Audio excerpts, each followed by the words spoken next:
chewed you out, made you feel this big, even though she's not trying to do that, it's the disease. But you can avoid that, and she can avoid having all of those negative emotions and anger about somebody who never wants to listen to them, because that's how she feels, because that's what her brain is telling her. So let's see, to keep respect and empathy in your mind, continually assess their needs, let them know that you hear them, regardless of how they are expressed. And always when you're talking with them, you want to use brief answers and respond to the emotions behind the statement. So keep it slow and keep it basic as they are going through the middle stage. And we've talked about some of these. I think the limit distractions is very important. Also, how you approach someone as they're into the middle or late stage.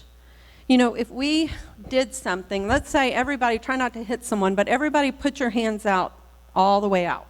All the way out. Shake your fingers. How much of you can see your fingers wiggling? Right? Some of you younger little ones, you can still see that. But as we age, our visual field begins to change, right? So really, I think this right here, if you look at this is really about 40s. You know, 40 is the first visual club you get to join, right? That's when the readers come out, okay? So even at that, you know, you have this. But by early to mid-stage, with those who have dementia, that may not even have a diagnosis, their vision, put your fingers, arms all the way out in front of your shoulders. Now do this, okay? So here's what I want to show you. I want you to put, I'm going to call them blinders. Somebody else calls them scuba masks, but I'm going to call them blinders. Don't close your eyes up. All you're going to do is put some blinders. You've seen them on horses, right? So this is what their vision is early on in the disease, okay? This is what someone living with dementia, this is what they can see. Now, what can you see about the person sitting to your right or left? Nothing, right? So let's say that person wants to get up and talk to you and they forget you've got your blinders on, and so they pop you on the back and you're in deep thought over something. It's going to startle you, isn't it? Right? So if you approach someone early to mid-stage from the back or from the side, you know, all they really have vision-wise is what's here. And that's why you need to be intentional, because if not, you're going to start off a bad conversation. The cortisol that happens to you when you react happens to them too, even with the dementia. So you need to come and you need to approach them from the front. And what we found in studies and research is that you need to be careful to note what their social space is and their intimate space. Because if you get up, which intimate space would be arm's length, anything that I can touch, I consider to be my intimate space, okay? So you need to be outside of that when you approach them. And then you approach them, hi mom, hi dad, hi, as it progresses, you're probably going to have to start using their name, but you say hi, extend the hand, and you let them accept. It's like they're giving you permission to come in and talk with them. So if you will do that, then you will minimize any stress as you approach them, okay? And there's more trainings and things that can be said about that, but that's just a quick point to hold on to in communication. Don't come up from behind them or on the side. You want to come up in front of them. And then you want to get permission to approach them. They're going to accept it, but it will lend itself to a better experience. So, visual cues. We said earlier, we're losing the language, but words aren't the only way that we communicate. And as someone progresses in the dementia disease, the Alzheimer's disease, as the brain continues to die, you're going to have to use cueing. And cueing it's nothing more than giving them instruction of what's about to happen, recognizing where they are in the disease, and giving them some instruction of what you're going to do. Don't go to dad and clean up dad's shirt. You know, just approach dad, say, hey, oh, dad, look, use yourself. Look, got something right here. And I can do that. And then that's going to be calming to him. But if you go to Dad because you have your schedule for the day and you've got to get this, this, and this done, the less you can pack your schedule or hold to it, the better you'll be, because what your role as a caregiver becomes is you're the person who's closing the link of their brain, right? Because it's a brain disease. But you can give them enough help to help their brain catch on to what's going on, and they'll be calmer, so they even get to participate. You're doing with them, not to them. Really want to make sure when you're talking with them, avoid quizzing. We still see people come in our communities. Hey, Mom, you know which one I am? That's just mean. We see that happen in our communities. Don't quiz them. Don't quiz them about, I still find it hard to when I'm talking to my dad, even to say, Dad, did y'all make it to church?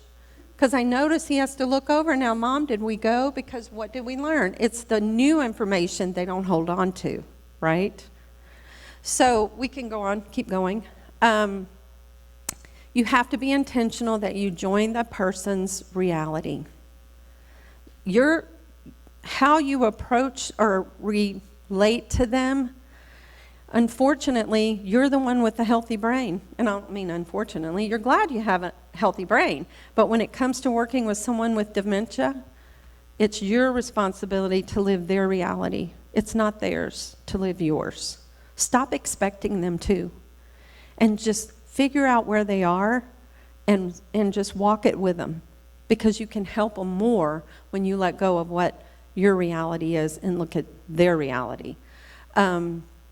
So in the late stage, we'll keep going. So changes that you may not notice, will be communications reduced to just a few words or sounds. That's when more cueing, showing them things, asking them things. Even when there is assistance with feeding, you're right there helping them, but their arms doing it, they can still communicate because they'll resist. It's a slight movement, but they'll resist, and that's telling you, I don't want any more of that. Okay, well, let's try this. Instead of jabbing things in their mouth and them getting frustrated, you're doing with them, not to them. To connect, listen for expressions of pain and respond promptly. Sometimes the pain when you see something change and they're acting out or they're crying more or it's an abrupt change, it could be that they're in pain. You know, my mother doesn't have the diagnosis of dementia, but she was in the hospital and got a UTI. That was one of those pseudo-dementias that didn't last. But let me tell you, it changed her behavior. She didn't tell me she had a UTI. She didn't know. But we were able to see that that's what it is. So when behavior changes, look for something that might be bothering them. You know, they could have hurt, you know, even if they fall and break their hip, they can't explain to you, my hip hurts. They'll even get up and be trying to move on it. So you just need to try and figure out what's going on that's causing it. And then you want to use all 5 senses. So I'm going to go through those real quick. The most important probably of the senses would be the visual. It's what people see. We all connect. We all take in data certain ways. Visual is the primary way. The next is auditory. When you hear something, though, what do? What do you do when you hear a noise? You look, right? Because look is your primary way to take in data. That's why they need to see you. You hear something, and then the sensory, the touch, and then it's smell and taste. You can use these 5 senses to continue to communicate with them through the late disease in very pleasant ways, and we're going to talk about some of those. Let's listen to Sandra. I know that my mom feels aggravated. I know that she feels alone. I know that she feels confused. And I know on any given day, I don't know if I've made it better for her. I try. In these later stages, I've come to recognize that. Well, I didn't mean there, but sorry. We're getting late on time. But what she was talking about is that she can just see as it's moved on, it's gotten more and more difficult. But these are some things. If you have your phone, take a picture of them. They're great ideas. That you can keep connecting with them. The feel of different fabrics. Here, there are 5 areas as they get into the late stage that still have hypersensitivity. It's the area around their mouth. It's their fingers, particularly these, the soles of their feet, and genitalia. So these are things you can continue to do to connect with your mom or your dad. Hand massages are wonderful. It's very soothing to them. That's something you can use to distract them if they're in some behavior that you need to get them out of. So using lotion, identifying shapes, visit with animals. Animal therapy is wonderful. If the church does that or the nursing home, let's go to the next one. But holding their hand and massaging but you want to keep in mind, you want to always start by touching them on a joint. A joint is going to be a much more comfortable place to start, and then you can begin to massage down the arm and stuff. Maybe through sight, watch videos of animals, go bird watching. I have this beautiful picture of a lady that our company, they took them out and they went to the aquarium. The look on her face and the joy she experienced. Do something like that. Make plans for those things. Paint watercolors, go outside, or just sit by an open window and just experience it with them. And then sound. Sound is, like I told you, rhythm, music. That stays with them through the end. So you can make some very soothing moments for them by using music, getting soothing music. Listen to songs or speech in the person's native language. Read books, read scripture, maybe the newspaper. That would be very soothing to them, even if they can't respond to you. But my dad has read the newspaper every day of his life. That will be something that will be enjoyable for him. Just let them hear your voice. Remember the rhythm of your voice. They may not understand what you're saying, but they know that rhythm, and that soothes them. Through smell, you can use herbs. You can use essential oils. Tammy talked about that. You want to be careful that they're pure. You want to be careful about allergies or particularities that they didn't like. I won't use smell with my mother. She's too particular, so I would pick the wrong one every time. Cook or help them, feed them foods that really smell good and are fragrant. That will be enjoyable to them because, again, these are those hypersensitive neurons they have through taste. And those are some basic things. Let's keep going. But, again, join their reality to connect with them. Never let yourself diminish how you see that person. They are still the adult that they always were, and the sense of who they are is inside of them. And you can use these techniques and others that you can get to continue to relate to them and to continue to have relationship with them. You just have to look for it and try to understand the source of the reactions that they have and substitute something that's better for them. Let's just go through it. Yeah, because we need to wrap up. I want to help Kay. I may have already heard her. But these were the resources that Tammy shared earlier. Support the Alzheimer's Association. They are the largest organization fighting for those that are having dementia. So they need your help and my help. Thank you. Sorry, Kay.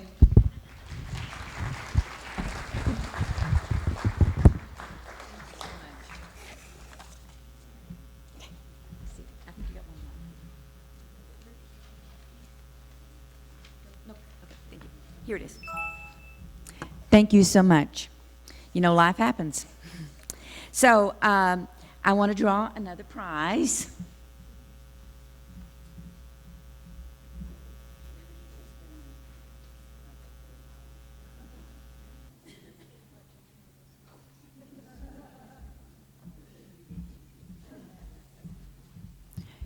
Two, 4, 8, 7, 8, 2, 9.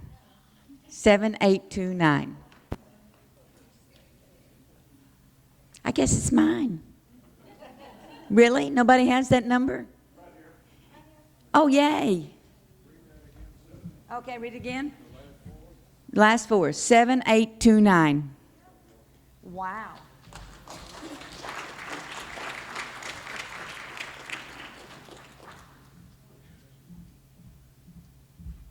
You're going to make some woman like you.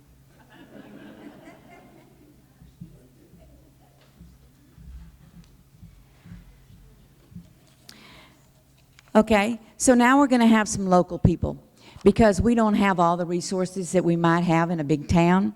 So we have some people local on our program today. The Alzheimer's Association does not endorse any particular exercise or diet, but they recommend that you do exercise. That makes your blood flow. Blood goes through your brain. It's very important. And your diet plan, all that sugar isn't good for you. I hate to tell you. And so there's lots of things out there. You always want to watch television. And some of these experts, you know, you want to really listen to see what they say makes sense. We have two people locally, though, that do programs to help people. And so I asked them to come today and just share for about 10 minutes what their program does and how it affects you. So our first person is Sandy Gorder.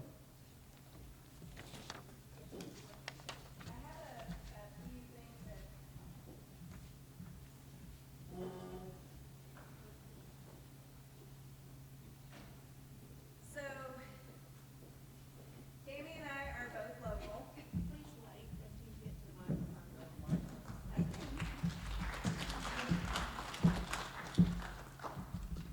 So Tammy and I are both local.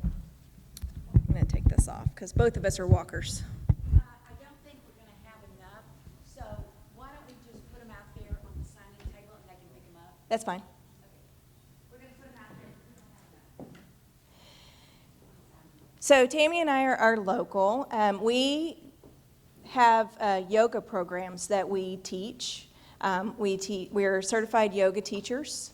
My particular expertise is both in yoga and something called Ayurveda, which is a system of natural health.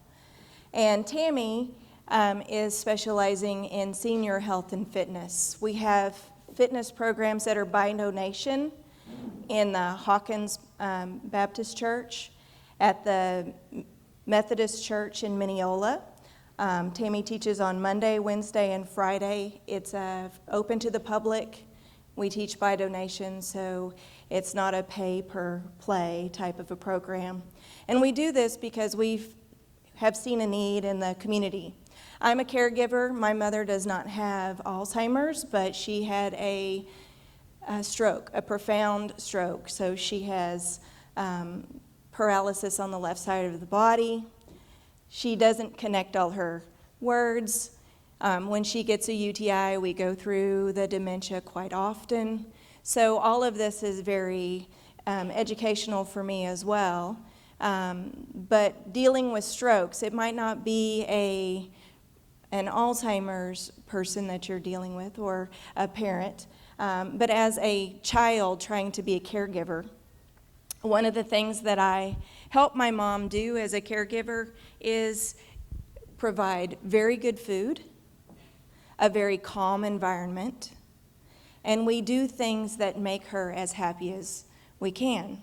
Now, Tammy generally leads the Mineola classes, and I lead the Hawkins class. I also teach in Mineola at the yoga studio. We have actually some of our classmates in here today. One of the things that I want to talk to you about today, though, is it's not really about nutrition. I just want you to think of the world a little bit differently. Tammy and I are very, very adamant about getting back to a natural type of lifestyle.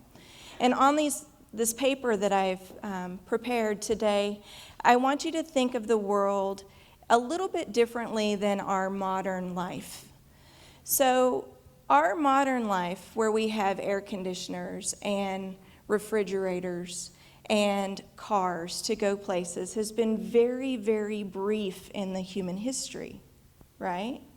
If you think about, we're in the church, so if you think about Adam and Eve, they had none of that. Absolutely none of that. They had natural foods. They had the seasons. They had water. They had nature. And that's the kind of lifestyle that we explain how to get back to. And on this piece of paper, I have it divided into 3 categories. Things that you can put inside of you. We've got 3 inputs. We've got food that we eat. We've got water that we drink. And we've got air that we breathe, right? So if you think about those 3 inputs, how can you make that food the best you can make it? How can you make that water the best you can make it? How can you use the air that you breathe a little bit more efficiently in your body? And there's some really easy things that you can do and think about. So food, fresh foods, even more than fresh foods, seasonal foods. So if you think about it, 100 years ago, we didn't get to eat fresh tomatoes in the winter. 100 years ago, we didn't eat sweet potatoes in the middle of summer, right? But grocery stores allow us to make non-seasonal food choices. Our bodies have been designed to use those food sources when they're available. So one simple thing that you can do is during the fall, start going toward the sweet potatoes, the carrots, the potatoes, those sorts of things that are available in the fall. Don't try to eat a fresh salad in the middle of winter because guess what? It didn't grow from around here. It had to be trucked in from someplace that it could grow in, right? So eating things that are seasonal.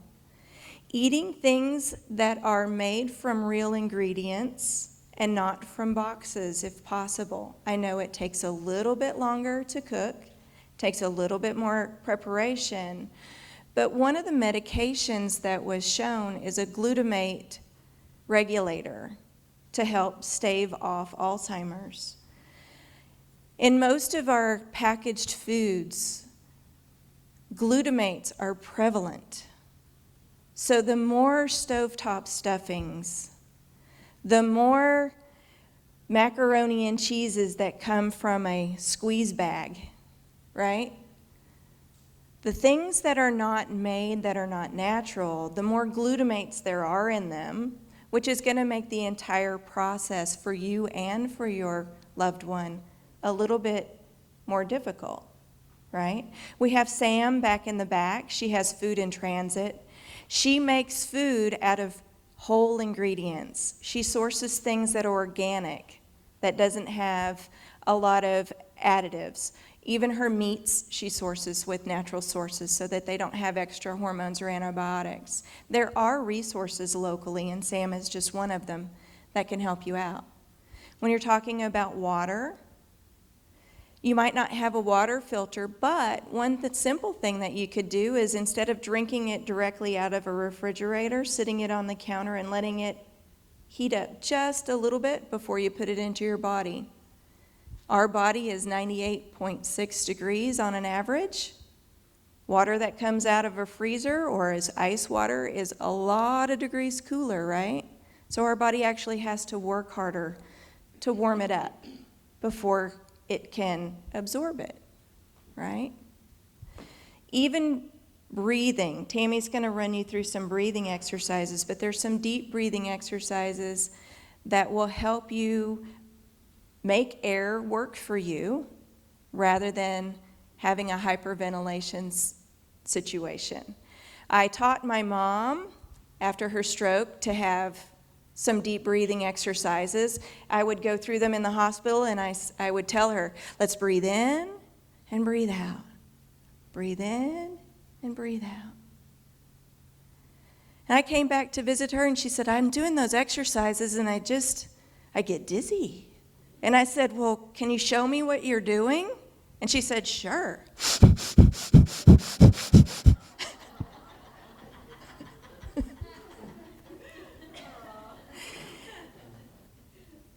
So sometimes you're cueing, not always remembered, but breathing the deep, slow breaths in and out.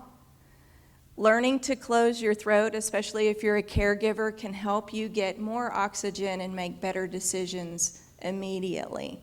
It can calm you down. It can help you get through a situation with a loved one as well. So eating fresher, drinking deeper, learning how to breathe, using those inputs, right? From the outside in, some things that you can do to help yourself are massages,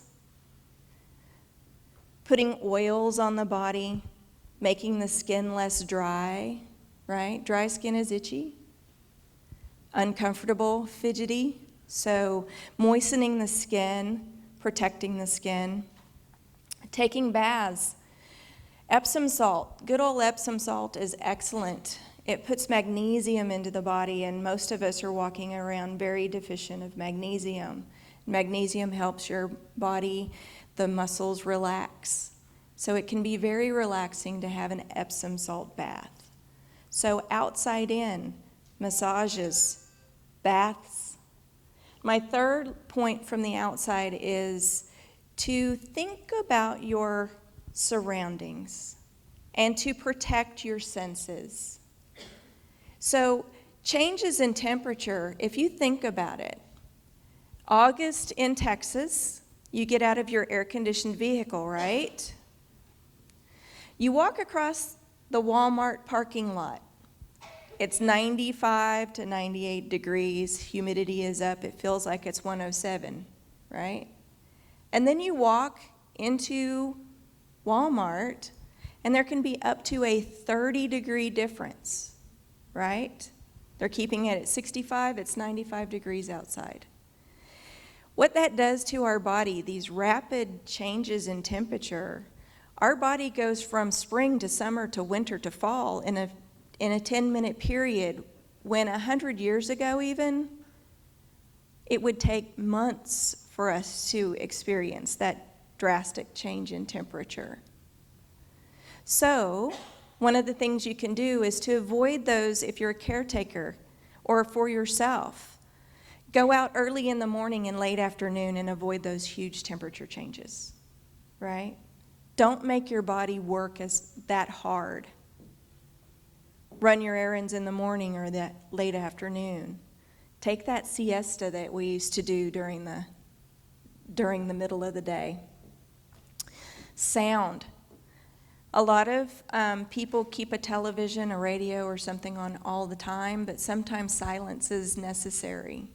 So if you're constantly processing noise, it can be jarring. It can be something that can become more of a problem and you don't even know it.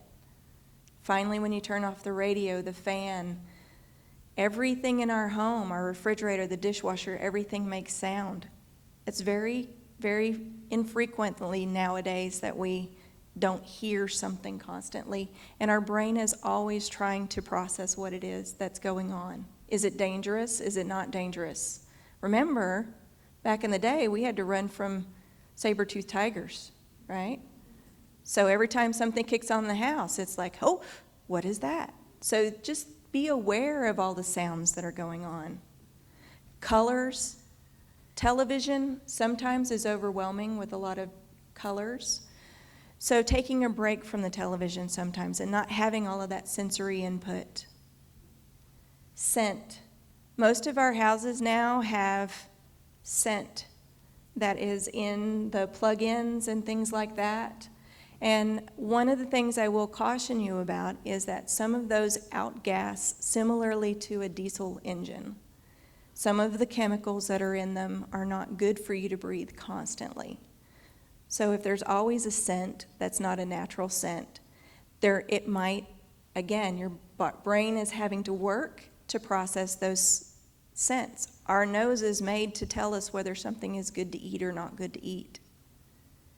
If it's constantly having to judge or to try to overcome the flowery scent that's always around, it can become even more difficult. And taste. So extremes in taste. That one is something that you have to learn. But sometimes when you're craving a particular taste, it means your body is needing something. Maybe it needs a vitamin or a mineral that's deficient. So keep control and observation of your taste and what's going on with it. If taste changes, something might be going on as well. And then up top, if you can, this means all the mental things that you can do to help yourself. You can get back to nature. Nature is calming. Anytime you can walk outside and put your feet on the earth, it can be calming. The color green is in itself calming. Taking a walk, having just a little plant, just a small plant that you keep that will represent nature can help. And keeping a circadian rhythm. We have a little sensor on our body that keeps really good track of where the sun is in the sky. It keeps track of what's called our circadian rhythm. Light comes in, it registers. So keeping a rhythm that is more like the sun coming up and the sun going down will make you less agitated and healthier overall. Getting your days and nights mixed up can be very difficult on the body. Keeping a routine and developing a routine that has journaling, meditation, or yoga in it can really help.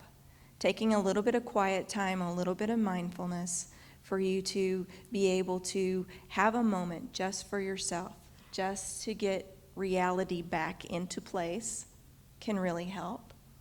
And then finally, put some limits on some things, especially if you're a caretaker. Limiting your television time. Watch TV. I'm not saying don't watch it if you enjoy it, but maybe limiting the amount of time, not allowing it to be a complete escape, because there's a lot going on, sound and sight-wise, with television. Maybe limiting your telephone time. If you're one of those people who are always on call when the phone rings, we're constantly in a state of stress that when the phone is ringing, that it's going to be bad news. How many of you guys have that feeling whenever the phone rings, especially a caretaker? So maybe answering the phone during certain periods of time. I have learned that, because we teach yoga, so we can't answer the phone during our classes, and guess what? The world has not stopped turning while we taught a yoga class. We can take 20 minutes and not answer our phone. We can take an hour and not answer our phone. Guess what happens? If they don't reach me, they reach my brother. He can handle the problems for an hour, right? So limiting your telephone time.